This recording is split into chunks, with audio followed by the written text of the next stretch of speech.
Saudara, penetapan Wakil Ketua DPR Adis Kadir sebagai Hakim Konstitusi disebut Komisi 3 sudah sesuai dengan ketentuan. Tapi sejumlah kalangan meragukan hal itu. Penetapan eks-politisi Golkar ini pun memicu spekulasi.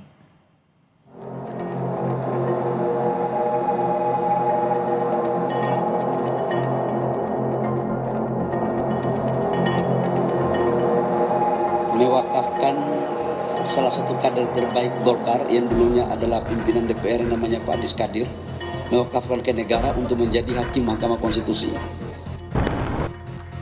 Proses penunjukan Adis Kadir duduk di kursi Hakim MK disebut ekspres oleh sebagian kalangan.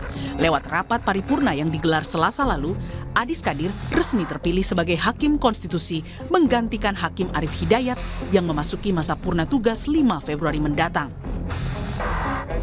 Mengenai keanggotaannya sebagai petinggi di Golkar, Ketua Umum Partai Golkar Bahlil Lahadalia tegaskan, Adis bukan lagi kader partai. Ia menyebut Golkar telah mewakafkan Adis untuk menjadi Hakim Mahkamah Konstitusi.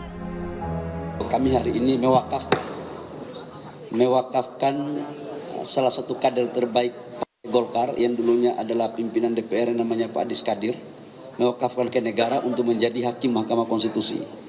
Proses beliau menjadi Hakim Mahkamah Konstitusi sebelum diputuskan itu sudah melakukan pengunduran diri, baik dari kepengurusan maupun keanggotaan. Karena hakim itu kan harus independen. Karena kader Golkar inilah gudangnya para kader, jadi kita wakafkanlah yang terbaik. Sementara itu, pengamat hukum tata negara menilai penunjukan Adis Kadir sebagai Hakim MK tidak transparan. Pasalnya, fit and proper test yang dinilai singkat serta minim tanya jawab. Selain itu, keterkaitan yang terlalu dekat dengan partai politik dinilai dapat mengganggu persepsi independensi. Apalagi, MK sering menangani perkara yang berkaitan langsung dengan kepentingan partai politik. Tidak ada transparansi, kita nggak ada yang tahu, tiba-tiba sudah langsung dilakukan fit and proper testnya itu dan kemudian ditetapkan. Jadi itu juga bermasalah. Ada masalah besar karena walaupun kita belum punya aturan main dan sekarang kita punya mantan politikus yang ada juga di Mahkamah Konstitusi saat ini, tapi dalam kasusnya Adis Kadir lebih nyata ya, karena baru sekali dan juga keterkaitan dengan Partai Golkar dan apalagi dia sebagai salah satu pimpinan DPR itu juga sangat terkait erat dan masih berlangsung sebenarnya. Penetapan Adis Kadir sebagai Hakim MK dalam rapat paripurna Selasa lalu sekaligus membatalkan pencalonan Innocentius Samsul sebagai calon Hakim MK usulan DPR yang pernah ditetapkan pada 21 Agustus 2025 silam. Batal menjadi Hakim MK, Innocentius yang saat ini menjabat sebagai Kepala Badan Keahlian DPR akan mendapat penugasan baru. Terkait dengan Pak Sensi mendapatkan penugasan lain. Ya, jadi dapat penugasan lain dan ini juga sedang dalam proses juga. Nama Adis Kadir mencuat pada Agustus 2025 karena ucapan mengenai tunjangan perumahan DPR yang memicu kemarahan publik. Meski ia mengklarifikasi tunjangan tersebut tidak naik sejak 2010, tapi tak mampu meredam arus kritik publik. Sebagai respons, Partai Golkar kemudian menonaktifkannya sebagai anggota DPR sejak 1 September 2025. Namun, pada November 2025, Mahkamah Kehormatan Dewan memutuskan dirinya tidak terbukti melanggar kode etik, sehingga diaktifkan kembali sebagai anggota Dewan. Tim Liputan, Kompas TV.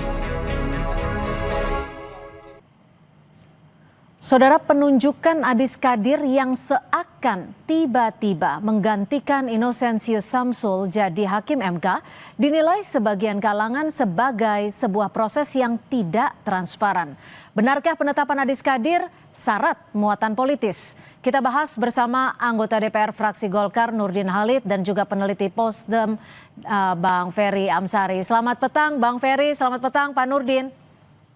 Selamat petang, Assalamualaikum warahmatullahi wabarakatuh. Waalaikumsalam warahmatullahi wabarakatuh. Pak Nurdin, ini kan DPR sudah menetapkan Innocentius Samsul sebelumnya dalam rapat paripurna pada Agustus 2025 lalu untuk menjadi Hakim MK. Kok bisa orang yang sudah ditetapkan sebelumnya dalam rapat paripurna ini mendapat penugasan lain dan langsung digantikan oleh Pak Adis Kadir? Ya. Jadi saya tidak terlalu memahami latar belakang daripada berdasar telah ditetapkan itu kemudian tidak jadi. Itu saya tidak paham situasi itu, tapi yang saya pahami adalah bahwa jabatan angker itu kan pilihan dan takdir. Jadi Pak Adis Kadir itu bukan bukan merupakan penunjukan, bukan merupakan perwakilan, itu yang saya paham ya. Dan kalau kita lihat dari sisi kapasitas ya, Pak Anies kali itu kan doktor hukum, master hukum, doktor hukum, sekarang sudah profesor di bidang hukum. Jadi dari sisi kapasitas tidak perlu kita ragukan kompetensinya Pak Anies Kadir dalam menjalankan tugas sebagai hakim Mahkamah Konstitusi. Kalau dari sisi prosedur semua dilalui dengan sesuai dengan tata tertib, sesuai dengan undang-undang, sesuai dengan prosedur yang ada di Dewan Perwakilan Rakyat. Persoalan ada yang beranggapan bahwa itu tidak transparan, itu adalah sebuah praduga, dan itu wajar saja di era demokrasi sekarang. Apa saja itu pasti akan mendapatkan respon, ada positif, ada negatif. Nah, bagi Partai Golkar sangat senang karena ada kadernya yang terbaik yang sekarang sudah tidak menjadi kader lagi. Tapi sebelum kita ke sana, Pak Nurdin, ya, sebelum kita ke sana Pak Nurdin, ini kan kalau kita melihat prosesnya seakan begitu cepat, seakan begitu terdesak ketika sudah ditentukan dalam rapat paripurna Pak Inosensius, tapi langsung digantikan. Apa yang sebenarnya terjadi? Apa sebenarnya yang melatar belakangi hal itu? Cepat atau lambat itu kan proses teknis saja. Yang penting bahwa proses itu dilalui sesuai dengan peraturan yang berlaku, sesuai dengan undang-undang, sesuai dengan tata tertib DPR, sesuai dengan mekanisme yang telah ditetapkan dalam pemilihan setiap hakim konstitusi atau pegawai konstitusi. Itu yang paling penting, yang salah. Oke, kalau kita sebut itu sah secara hukum dan juga legal. Tapi apakah secara etika itu cukup benar? Nah sekarang kalau saya tanya apakah ada pelanggaran etika, Pak Adis Kadir itu ya sebelumnya kan dinonaktifkan oleh partai karena situasi pada saat itu, tapi kemudian ketika disidang oleh MKD itu tidak ada pelanggaran etika oleh Pak Adis Kadir, sehingga tidak ada. Nah kalau soal sekarang ini itu tidak ada pelanggaran etika itu. Nah kita lihat dulu kapasitasnya, apakah Adis Kadir itu punya kemampuan, punya kapasitas, punya kompetensi untuk jabatan itu. Menurut saya dari sisi keilmuan kemudian pengalaman, Pak Adis Kadir itu kalau nggak salah sudah 3 periode DPR. Jadi sebagai legislator kemudian sebagai praktisi hukum juga beliau sudah memiliki kompetensi yang sangat bisa diandalkan untuk menjadi hakim konstitusi gitu. Oke, saya ke Bang Ferry. Bang Ferry, bagaimana Anda melihat pemilihan, penunjukan dan juga dipilihnya Pak Adis Kadir sebagai hakim MK di saat Agustus lalu nama Inosensius Samsul sudah ditetapkan? Ya, pertama ada 2 problematika serius. Satu, cacat prosedural sesuai dengan ketentuan Undang-Undang MK bermasalah. Dan kedua, nir etika baik yang memilih maupun yang dipilih. Melanggar undang-undang karena melanggar prinsip-prinsip dalam seleksi hakim konstitusi. Misalnya kita ambil contoh prinsip keterbukaan. Praktik sebelum ini, sebelum kasus Pak Aswanto dan Guntur Hamzah, lalu dilanjutkan Pak Inosensius dan Pak Adis Kadir, DPR itu melakukan proses terbuka dengan pengumuman terlebih dahulu di berbagai media massa. Prof. Nurdin Halid bisa lihat itu peralihan perubahan itu. Di pengumuman itu dibuka kesempatan orang yang punya syarat atau memenuhi syarat untuk mendaftarkan dirinya sebagai calon hakim MK, lalu akan di fit and proper test di DPR. Lalu dilakukan pemilihan. Jadi itu prinsip keterbukaan dibaca di penjelasan Undang-Undang MK, salah satunya pengumuman kepada publik. Bahkan setelah pengumuman lalu ada orang yang mendaftar, DPR membuka ruang bagi publik untuk memberikan masukan. Aneh sekali proses ini tidak ada yang sesuai dengan prinsip itu. Kedua, syarat jadi hakim konstitusi itu kan berdasarkan konstitusi 4 ya. 1, integritas ya, lalu kemudian negarawan, paham ketatanegaraan dan konstitusi. Saya mau ke poin itu Mbak sebentar. Poin itu menjelaskan begini, bagaimana seorang negarawan adalah kami tangkap Bang Ferry. Belum, ini belum nangkap. Silakan singkat dulu. Bertindak atas kepentingan negara, bukan dirinya sendiri.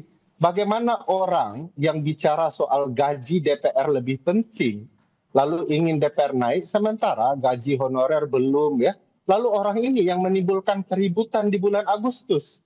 Sekarang dia menjadi wasit konstitusional kita. Harusnya statement itu, negarawan itu lebih mendahulukan diri orang banyak dibandingkan dirinya sendiri. Nah, bagi saya aneh nih pilihan ini. Kedua yang bermasalah itu adalah soal apa yang kita sebut etika. Bayangkan DPR sudah milih orang, lalu memberikan akad bahwa ini adalah hakim yang terpilih, tiba-tiba hakim itu ditarik kembali. Itu kurang etika berbahaya. Saya nggak terbayang perasaan Pak Innocentius ya.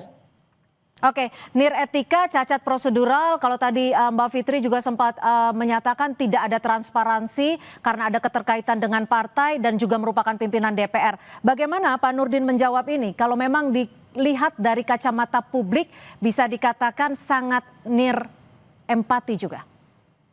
Ya, jadi kalau Bang Ferry berpendapat begitu, itu normal saja, wajar saja, karena itu juga sebuah fakta. Tapi kita harus lihat bahwa apakah misalnya kurang keterbukaan, kemudian itu sudah bisa dikategorikan sebagai cacat prosedural. Saya kira itu tidak seperti itu juga.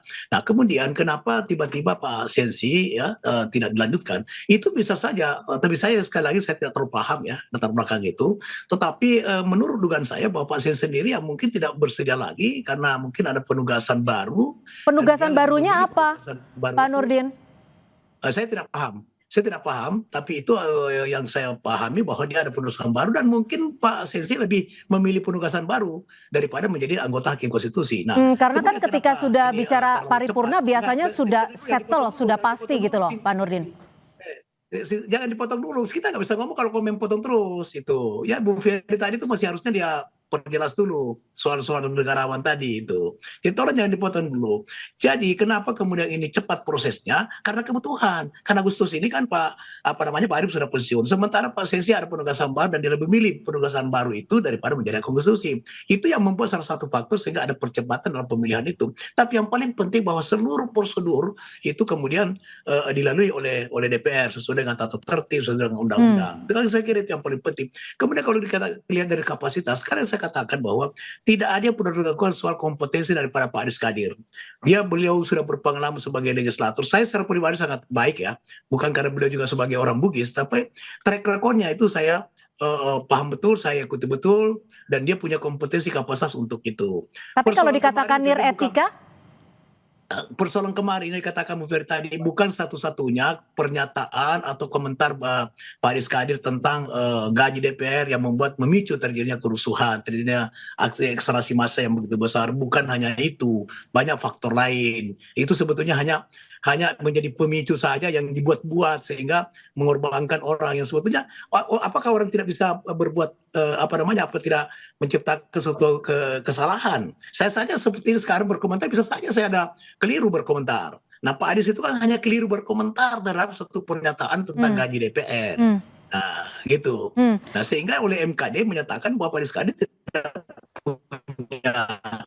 tidak terbukti melanggar etika. Ya, saya ke Bang Ferry.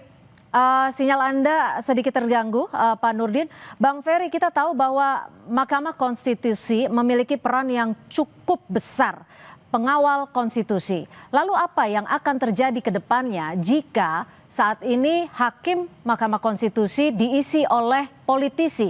Kalau sebelumnya kita sudah tahu ada nama Arsul Sani dan saat ini ada nama Adis Kadir.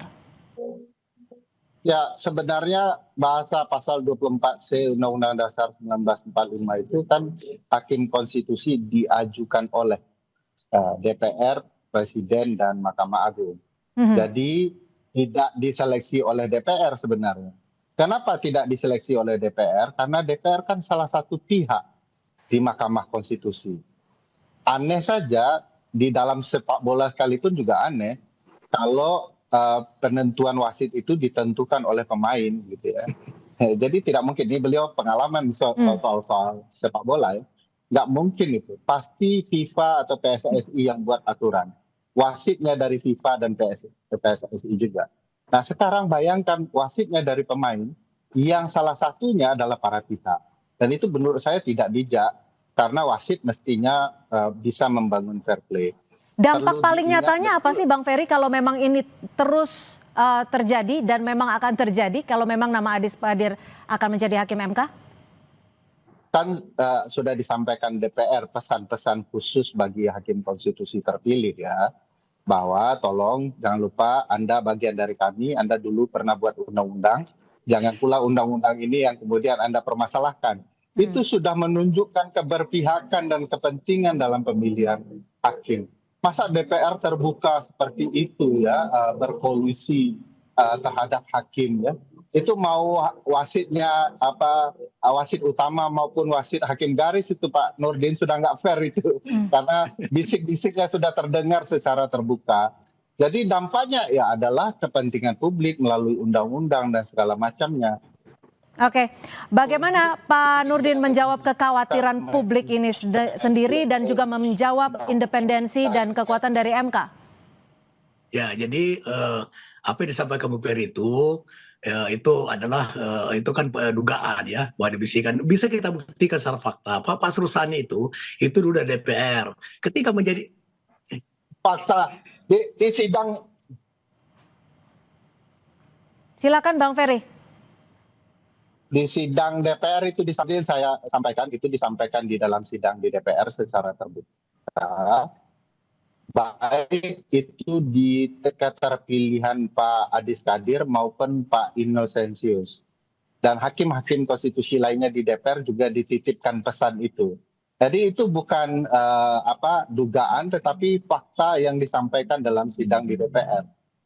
Tidak perlu dibuktikan sesuatu yang sudah terlihat di depan publik. Saja seperti itu, tapi itu kan bukan semacam sebuah pernyataan yang bersifat instruktif atau perintah atau harapan ya. Kenapa? Karena independensi seorang hakim itu sangat tinggi dan di MK itu sangat menunjukkan namanya kode etik di MK itu. Oleh karena itu maka saya yakin Bapak Adis Kadir itu bisa independen. Dia akan pasti berbuat sesuatu di MK itu sesuai dengan jati diri MK, sesuai dengan kode etik di MK, sesuai dengan harapan masyarakat di mana MK sebagai penjaga konstitusi. Tapi saya juga menyatakan sama Bu Ferry, sekarang ini mohon maaf ya, saya termasuk orang yang menurut saya juga MK banyak keputusan-keputusannya juga yang tidak konsisten. Ya, Bu Ferry pasti tahu itu, Bapak kan ahli tata negara itu ya, ahli hukum itu konstitusi. Misalnya dulu berkali-kali termasuk Bung Ferry ikut mengajukan judicial review tentang presidential threshold, tidak pernah dipenuhi, kemudian tiba-tiba dipenuhi. Nah pertanyaannya, apakah kemudian tidak ada latar belakang politik? Jadi semua di negara demokrasi Bung Ferry itu pasti ada unsur politiknya. Nah sekarang politiknya itu apakah merupakan politik yang yang berkepentingan untuk kepentingan negara atau kepentingan masyarakat atau kepentingan kelompok, yang tidak benar lah kalau bersentuhan dengan kepentingan kelompok. Tapi sepanjang kepentingan negara, kepentingan bangsa, maka unsur politik itu memang bagian daripada proses demokrasi. Ada jaminan untuk itu Pak Nurdin? Karena di sana ada kode etik. Ada kode etik. Jadi kalau kode etiknya diterapkan, nggak mungkin seorang hakim agung itu Bang Ferry, ada kode etik Bang Ferry? Sudah dijamin oleh Pak Nurdin? Saya setuju dengan poin bahwa banyak masalah di Mahkamah Konstitusi. Tetapi kan kalau mobilnya bannya bocor, kita tidak mengganti bannya dengan ban bocor lainnya kan.